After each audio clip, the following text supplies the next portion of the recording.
Hello, everyone. Welcome to our presentation. Today, we are speaking to the contamination of the St. Lawrence River by Pharmaceutical. With you, Nelly, Nichal, Jabed, Richard, and myself for the presentation. Nelly, whenever you're ready, take it away, please.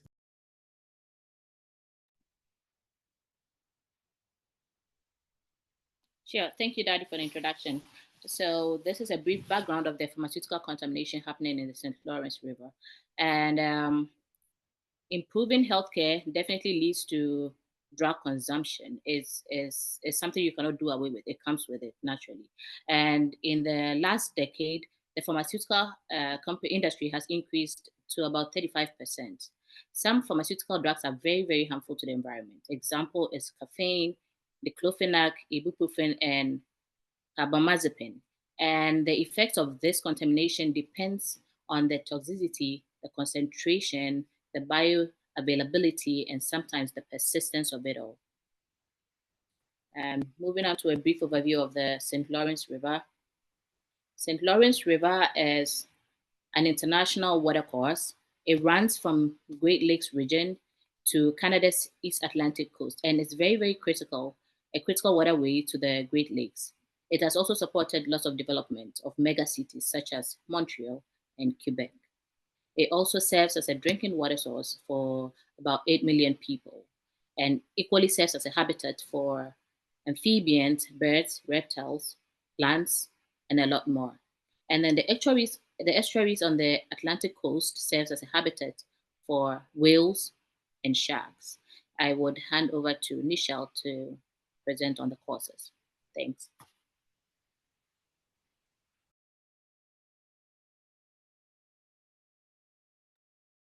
Okay, now Nelly have introduced us into the topic, so let me talk about the causes. One major cause of the pollution, pharmaceutical pollution in the St. Lawrence River is the Montreal wastewater treatment plant because it was designed a long time back and it uses pretty old technology, which cannot totally remove the chemicals or pharmaceutical pollutants uh, from the river, right, into the river. So only it can only partially treat it. So most of the pollutants end up in the river system.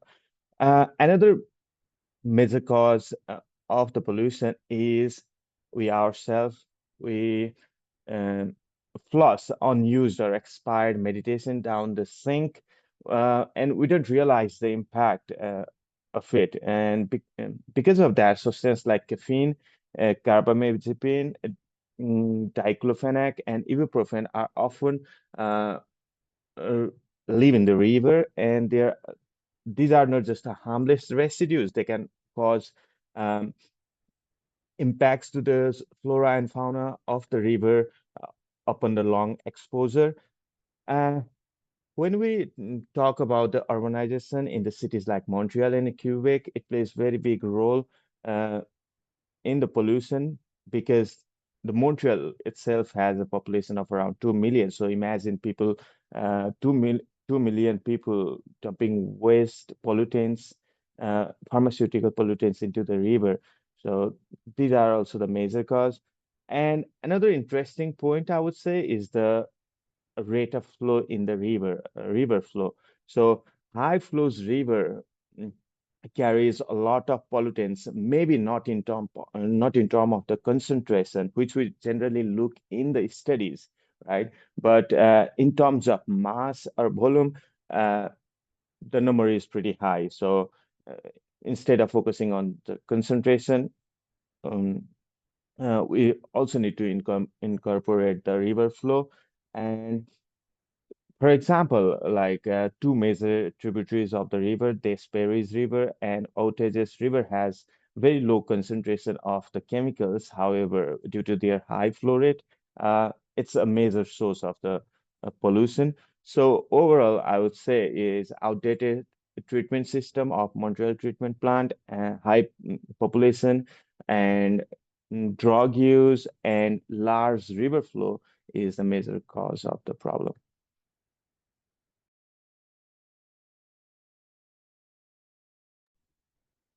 because we're speaking about the greatest freshwater system on Earth, so that's a lot of water, meaning polluted are found in lesser concentration. This means any absorption, I mean consumption of those pollutants may end up in chronic effect in human who consumes them. One of them is drug resistance. Over time, those chronic exposure leads to drug resistance in human. And indeed, Nelly mentioned that it is a source of drinking water for 8 million people. That's 20% of Canada's population. That's a lot of people. Um, a lot of those compounds of those pharmaceuticals are categorized as estrogenic compounds, meaning they can disrupt hormonal processes in fish and mussels, causing male fish to turn into female.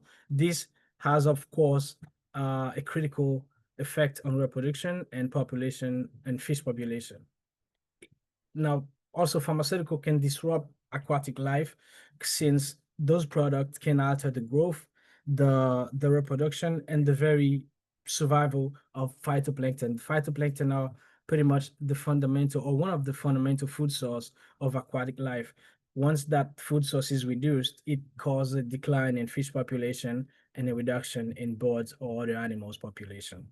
Direct exposure also can be harmful to some birds, wild animals, and also those contaminants cause disruption in cultural activities. Mainly, I'm thinking of the St. Regis Mohawk tribe, which is a tribe located between Ontario and Quebec. They've reported a lot of disruption in their main activities, which is fishing. They live a lot of they live significantly off of fishing. Also, they were unable in more than one occasion to carry out their rituals, their tradition, and to pass down those cultural values.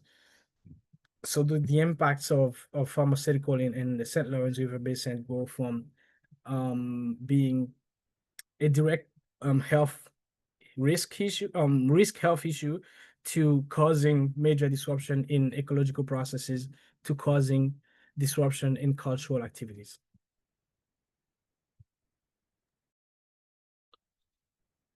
Thanks, Daddy, for clarifying the impact of pharma contamination. Now I am going to present governance implications.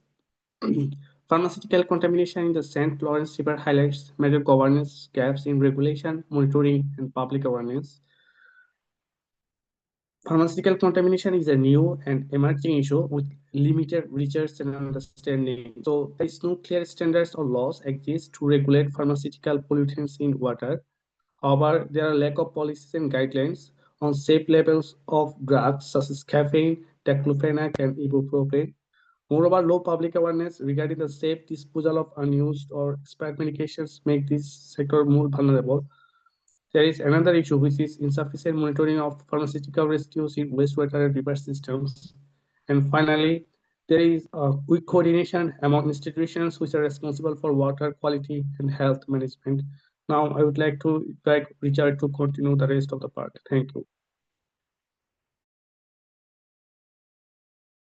Thank you very much, Jabet, for your excellent presentation.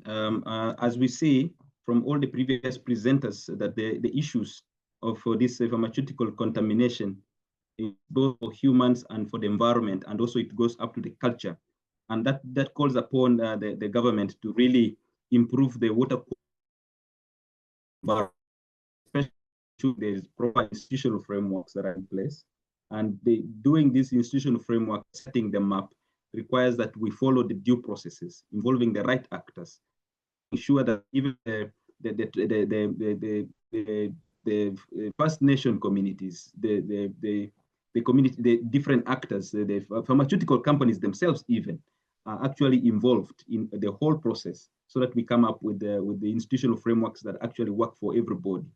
And doing so, seeing this work across sense, it's important that we employ a meta-governance mode, where the standards that we're setting is done at the federal level, so that it is applicable across all the different provinces that we have in Canada. And then the other important point is really to also improve the water policy environment. Yeah, enacting the laws. As Jabet said, that there are no laws. There are no laws and policies and guidelines for acceptable levels of this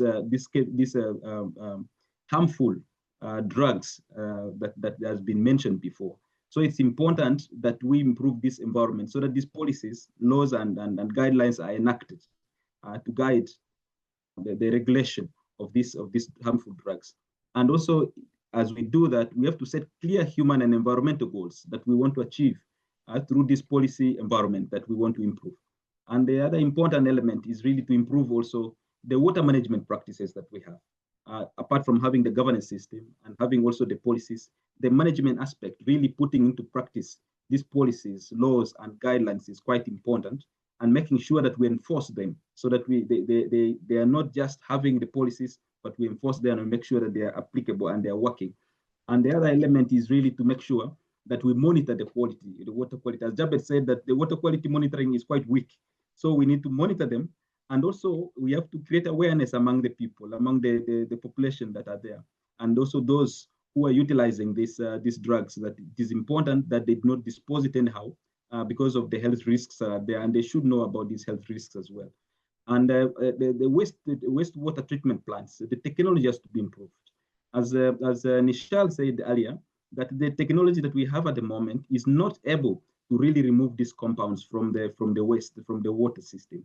So we end up dumping them into the river and then ends up polluting. If we have a good technology system, we should be able to do that.